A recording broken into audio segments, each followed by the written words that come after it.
আসসালামু আলাইকুম। তো টাইটেল আর থাম্বনেল দেখে হয়তোবা আপনারা বুঝতে পারছেন যে আজকে আমি কি নিয়ে কথা বলবো। তো হ্যাঁ, ২০২৫ সালে স্টুডেন্ট ভিসায় আমি ফিনল্যান্ডে এসেছি এবং আসতে কি পরিমাণ খরচ হয়েছে A to Z এটা আমি আজকে আপনাদের বলবো। তো দেখতে থাকুন। এখন আমি নামাজ পড়তে যাচ্ছি, শুক্রবারের জুম্মার নামাজ। তো নামাজ শেষে একবারে আমার রুমে থাকা হবে। আল্লাহ হাফেজ। Welcome back guys. আপনারা নোট করতে পারেন যদি আপনারা ইন ফিউচার ফিনল্যান্ডে আসতে চান অ্যাজ এ স্টুডেন্ট ভিসায়।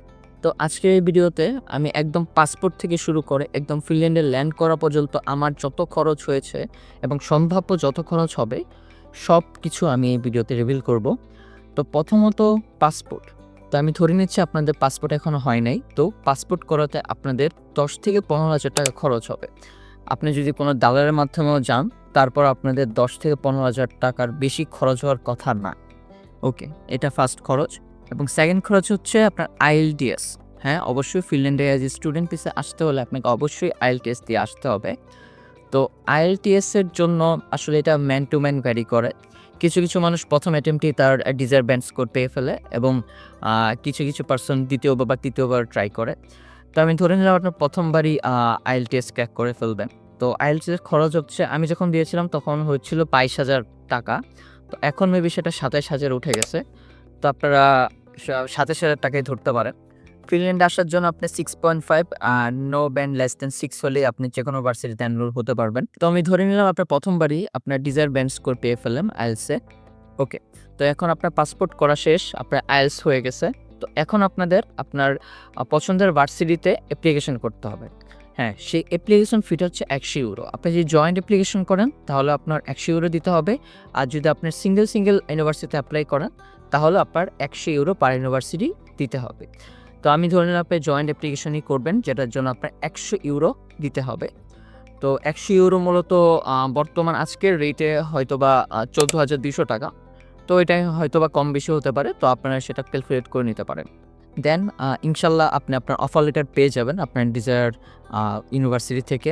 তো অফার লেটার পাওয়ার পর 1 থেকে 1.5 মাসের মধ্যে আপনার ইউনিভার্সিটিকে আপনার প্রথম বছরের যে টিউশন ফিটা আছে ওটা পে করতে হবে। এখন ফিনল্যান্ডে প্রায় ম্যাক্সিমাম ইউনিভার্সিটিতেই ব্যাচেলারে আপনাদের €8,000 থেকে €10,000 এই রেঞ্জটার মধ্যে আপনার টিউশন ফি হবে। তো সেটা আপনি ক্যালকুলেট করে নিতে পারেন যে আপনার 8,000 থেকে €10,000 মধ্যে আপনার যে অ্যামাউন্টটা আপনার টিউশন ফি ওটা বাংলা টাকায় কত আসে। তো আমি ধরে নিলাম আপনার 13 লাখ টাকা আসবে। আপনার 1 বছরের টিউশন ফি। ওকে, আপনি 1 বছর টিউশন ফি পেমেন্ট করলেন। তো আরেকটা কথা বলে রাখি, তারা কিছু, কিছু ক্ষেত্রে আপনি যখন ১ থেকে ১.৫ মাসের আপনি যে টাইমটা দিবে, ওই টাইমের মধ্যে যদি আপনি টিউশন ফিটা পেমেন্ট করেন, দেন আপনি একটা আর্লি বার্ড স্কলারশিপ পেতে পারেন তাদের থেকে। যেটা কিনা আপনার 10% স্কলারশিপ পাবেন। ইন কেস আপনার যদি টিউশন ফি হয় €9,000, তো সেখান থেকে যদি আপনি 10% ও স্কলারশিপ পান, সেটাও বাংলা টাকায় প্রায় ১-১.৫ লাখ টাকার মতো হবে। তো অবশ্যই ট্রাই করবেন আপনি যে এই ছোট, ছোট স্কলারশিপ বা ছোট, ছোট চান্সগুলা গ্র্যাব করার জন্য। সো নাও আপনি আপনার টিউশন ফিও পেমেন্ট করে দিলেন। এখন আপনার করতে হবে রেসিডেন্ট পারমিটের জন্য অ্যাপ্লিকেশন এবং সেই অ্যাপ্লিকেশন ফিটা হচ্ছে €450 প্লাস সেখানে আপনার নিজের জন্য একটা ইন্স্যুরেন্স নিতে হবে যেটা কিনা হেলথ ইন্স্যুরেন্সও বলে অনেকে, আবার সুইস কেয়ার ইন্স্যুরেন্সও বলে, যেটা কিনা আপনার পড়বে €200 সামথিং। তো আমি যদি ইন টোটাল ২ টা কাউন্ট করি তাহলে অলমোস্ট আপনার ৬০০ থেকে €৬৫০ ২ টা মিলিয়ে আপনার খরচ হবে। যেটা কিনা বাংলা টাকায় অলমোস্ট ৯০,০০০ টাকার মতো। তো এই যে €৬০০ এটা আপনাকে অনলাইনের মাধ্যমে পেমেন্ট করতে হবে ইন্টার ফিনল্যান্ড সাইট থেকে। পরবর্তী যে খরচটা সেটা হচ্ছে আপনার এখন BFS স্লট নিতে হবে। তো BFS স্লট আসলে ফিনল্যান্ডের BFS বাংলাদেশে নেই। সেটার জন্য আপনাকে অবশ্যই ইন্ডিয়া যেতে হবে এবং আপনি বাসায় বসে থেকেই ইন্ডিয়াতে স্লট নিতে পারবেন। সেটার জন্য কোনো টাকা লাগবে না। বাট আপনি যে ইন্ডিয়া যাবেন, ইন্ডিয়ার ভিসা করাবেন, এই সবকিছু নিয়ে আপনার মোটামুটি আ অ অনেক টাকাই খরচ হয়ে যাবে। সেটার ব্রেকডাউন আমি করছি। তো ইন্ডিয়াতে BFS স্লট পাওয়ার পরে আপনার অবশ্যই এখন ইন্ডিয়ার ভিসা নিতে হবে। আসলে বর্তমান বাংলাদেশ আর ইন্ডিয়ার মধ্যে রাজনৈতিক যে অস্থিরতা সেটার জন্য হয়তোবা আপনার ইন্ডিয়ার ভিসা পাওয়ার জন্য একটু বেশি টাকা গুনতে হতে পারে।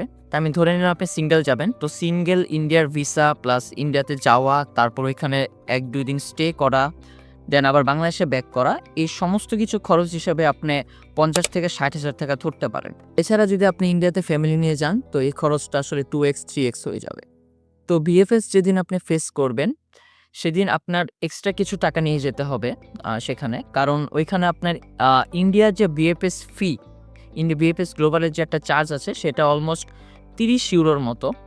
আই গেস সেটা 5 থেকে 6,000 টাকার মতো পড়বে এবং সেখানে আপনি আপনার ডকুমেন্ট সাবমিট করবেন, সিগনেচার দিবেন এবং যদি ইনশাল্লাহ আপনি যদি ভিসাটা পান, তাহলে ওই ভিসাটা মানে আরপি কার্ডটা আপনার বাংলাদেশে আসবে। আপনার বাংলাদেশ থেকে সেটা কালেক্ট করতে পারবেন, সেটা ইন্ডিয়া থেকে বাংলাদেশে পাঠানো হবে। সেই যে একটা পাঠানোর কুরিয়ার চার্জ, ওইটাও তারা চার্জ করবে। তো অলমোস্ট আমি ধরে নিতে পারি সেখানে 10,000 টাকার মতো খরচ হবে আপনার রাফলি। তো আপনার এটাও মাথায় রাখেন যে বিএফএসে যাওয়ার সময় অবশ্যই আপনারা কিছু ইন্ডিয়ান রুপি সাথে করে নিয়ে যাবেন। তো এখন ধরে নিলাম আপনি ইন্ডিয়া থেকে বাংলাদেশে রিটার্ন করলেন এবং 1 থেকে 3 মাসের মধ্যেই আপনি একটা পজিটিভ রেজাল্ট পেলেন। আলহামদুলিল্লাহ আপনার ভিসা হয়ে গেল। তো ভিসা হওয়ার পরে আপনার যে একটা মেইন খরচ সেটা হচ্ছে আপনার শপিং।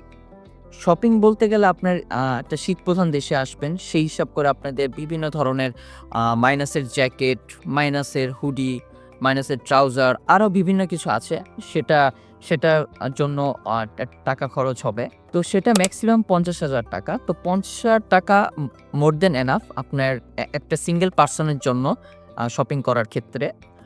তো চেকলিস্টে আপনি বসিয়ে নিন যে 50,000 টাকা। এটাও আসলে পার্সন টু পার্সন ভ্যারি করে। অনেকে আরও কমের মধ্যেও শপিং করে ফেলে, আর অনেকে আরও বেশিও লাগতে পারে। Now is the big thing. So এখন আপনার ফ্লাইট টিকিট বুক করতে হবে। তো এয়ার টিকিটের ক্ষেত্রে আমি একটা টিপস দিই।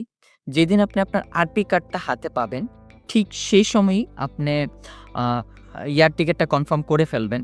কারণ আপনি যত আগে আপনার এয়ার টিকিটটা কনফার্ম করবেন, তত আপনি অল্প খরচেই এয়ার টিকিটটা কাটতে পারবেন। যেমন আমার ক্ষেত্রে আমি ফ্লাই করার অলমোস্ট 1 সপ্তাহ আগে প্লেন টিকিট কেটেছিলাম। সেটার জন্য আমার খরচটা হিউজ পড়েছিল। যেমন আমার এয়ার টিকিট কস্ট পড়েছিল 1,42,000 টাকা। বাট যারা 1 মাস, 1.5 মাস কিংবা 2 মাস আগে সেম এয়ারলাইন্সের টিকিটটা বুক করেছে, তাদের জন্য হয়তোবা 80,000, 90,000 কিংবা 1,00,000 টাকার মধ্যেই হয়ে গেছে। তো এখানে অনেক বড় একটা অ্যামাউন্ট আপনি সেভ করতে পারবেন, যদি আপনি অনেক আগে টিকিটটা কেটে ফেলেন। তো এই টিকেটের রেঞ্জটাও আমি রাখলাম 1 থেকে 1.5 লাখের মধ্যে। কারণ এটাও অবশ্যই পার্সন টু পার্সন ভ্যারি করবে, এয়ারলাইন্সের উপর ভ্যারি করবে এবং অবশ্যই আপনার ট্রানজিট কয়টা নিবেন ওটার উপরেও ভ্যারি করবে। তো ইন টোটাল আমি হয়তোবা সবকিছুই কভার করে ফেলছি আজকের এই ভিডিওতে, যে আপনাদের একদম পাসপোর্ট থেকে শুরু করে আপনার প্লেনে ল্যান্ড করা পর্যন্ত কেমন খরচ হবে। আচ্ছা, এখানে আরও কিছু এডিশনাল কস্ট আছে। যেমন প্রথম এডিশনাল কস্টটা হচ্ছে, আপনি যদি আপনার ফাইল প্রসেসিং যদি কোনো এজেন্সি দিয়ে করান, তাহলে ওই এজেন্সির একটা ফি আছে। তাদের চার্জ থাকবে 50 থেকে 1.5 লাখ টাকার মধ্যে। আপনি এটা মিলিয়ে নিয়েন, যারা এজেন্সি দিয়ে করাবেন তাদের অবশ্যই 50 থেকে 1.5 লাখ টাকার ভিতরেই তারা চার্জ করবে আপনার অলমোস্ট এভরিথিং। আরেকটা এডিশনাল খরচ সেটা হচ্ছে ব্যাংক স্টেটমেন্ট। এখন ব্যাংক স্টেটমেন্ট খরচটা আসলে খরচের হিসেবে পড়ে না। কারণ আপনার ফিনল্যান্ডে আসতে হলে অবশ্যই আপনার ব্যাংক অ্যাকাউন্টে 2025 অনুযায়ী আপনার 9,600 ইউরো সমপরিমাণ টাকা আপনার ব্যাংক অ্যাকাউন্টে থাকতে হবে। মানে আপনার নিজের অ্যাকাউন্টে, স্টুডেন্ট অ্যাকাউন্টে। অবশ্যই সেটা স্পন্সরের অ্যাকাউন্ট থেকে আপনার অ্যাকাউন্টে আসতে হবে। সেটার অবশ্যই proof of fund, legal documentation দেখাইতে হবে। তো এই যে 15 লাখ টাকা, এটা অনেকে আসলে যাবতীয় যত খরচ সব কিছুর মধ্যে ইনক্লুড করে। তাই হয়তোবা অনেকে ভাবে যে আপনার ফিনল্যান্ডে 30 লাখ টাকা, 35 লাখ টাকা, ইভেন 40 লাখ টাকাও লাগবে। আসলে জিনিসটা এরকম না। এই 15 লাখ টাকা জাস্ট আপনার ব্যাংকে শো করতে হয়। দ্যাটস ইট, আর কিছু করতে হবে না। তো একবার যখন আপনি ফিনল্যান্ডে ল্যান্ড করবেন, তখন ইচ্ছা হলে যেকোনো টাইমে আপনার ওই ব্যাংক থেকে ওই টাকাগুলা যেকোনো টাইমে উঠিয়ে ফেলতে পারেন। আসলে এই ব্যাংক স্টেটমেন্টে 15 লাখ টাকা বিভিন্নভাবে দেখানো যায়। তো ওইটা আসলে মূল খরচের আন্ডারে পড়ে না। তো আমি সেটা আসলে কাউন্ট করলাম না। তো ইন টোটাল যদি আমি বলতে চাই যে আপনার পাসপোর্ট থেকে শুরু করে একদম ফিনল্যান্ড ল্যান্ড করা পর্যন্ত আপনি যে ইন টোটাল যে খরচটা হবে সেটা 15 লাখ থেকে 16 লাখ টাকার মধ্যে। আপনার কাছে যদি 15 থেকে 16 লাখ টাকা ক্যাশ থাকে, যেটা কিনা আপনার 1 বছরের টিউশন ফি কভার করবে এবং যাবতীয় যত খরচ আমি ভিডিওতে বললাম এই সব কিছু কভার করবে, তাহলে ওয়েলকাম টু ফিনল্যান্ড। তো আপনার একদম ফার্স্ট টু লাস্ট পাসপোর্ট থেকে শুরু করে ফিনল্যান্ড ল্যান্ড করা পর্যন্ত আপনার 15 থেকে 16 লাখ টাকা খরচ হবে। এই 15 থেকে 16 লাখ টাকার বেশি আপনার খরচ হওয়ার কথা নয়। ইভেন এখান থেকে আপনি আরও কমাতে পারবেন খরচ। তো এটা আসলে স্টুডেন্টের উপর নির্ভর করে, যে আসবে তার উপর নির্ভর করে। তো আজকের এই ভিডিওতে আমি এটাই দেখাতে চেয়েছিলাম যে ফিনল্যান্ড আসতে A to Z কত টাকা খরচ হয়। আমি একদম পয়েন্ট টু পয়েন্ট সব কিছু ধরে বলেছি। তো পাসপোর্ট থেকে ফিনল্যান্ড ল্যান্ড করা পর্যন্ত তো আপনাদের যদি আরও কোনো কনফিউশন থাকে অবশ্যই আমার এই ভিডিওর কমেন্ট সেকশনে কমেন্ট করে বলবেন। তো আমি ট্রাই করব সেই কোয়েশ্চেনগুলোর আনসার দেওয়ার। তবে আরেকটা কথা, আমি যে আপনাদের সমস্ত ইনফরমেশন দিলাম, এটা একদম আমার নিজের অভিজ্ঞতা থেকে। আর এই ইনফরমেশন বা এই প্রাইস রেঞ্জগুলা ডে টু ডে আপডেট হয়। তো আপনি অবশ্যই আমার এই দেওয়া ডাটাগুলা নিয়ে ক্রস চেক করবেন, নিজে রিসার্চ করবেন, নিজে রিসার্চ করে নিজের খরচটা বের করবেন। তো এটা আপনার জন্য সবচেয়ে বেস্ট ওয়ে হবে। যদি অন্ধবিশ্বাস না করে যদি নিজে রিসার্চ করেন, ওইটা সবথেকে আপনার জন্য বেনিফিশিয়াল হবে। তো আজকের ভিডিও এ পর্যন্তই। এই ভিডিওটা যদি আপনার কাছে একটু ইনফরমেটিভ মনে হয় তাহলে ভিডিওটা লাইক দিবেন এবং আমার এই চ্যানেলটা সাবস্ক্রাইব করবেন এবং আরও কিছু জানার থাকলে অবশ্যই কমেন্ট সেকশনে কমেন্ট করে বলবেন। আমি ট্রাই করব প্রত্যেকগুলো কমেন্টে রিপ্লাই দেওয়ার। তো দেখা হবে অন্য কোনো ভিডিওতে এবং আমার জন্য দোয়া করবেন। আল্লাহ হাফেজ।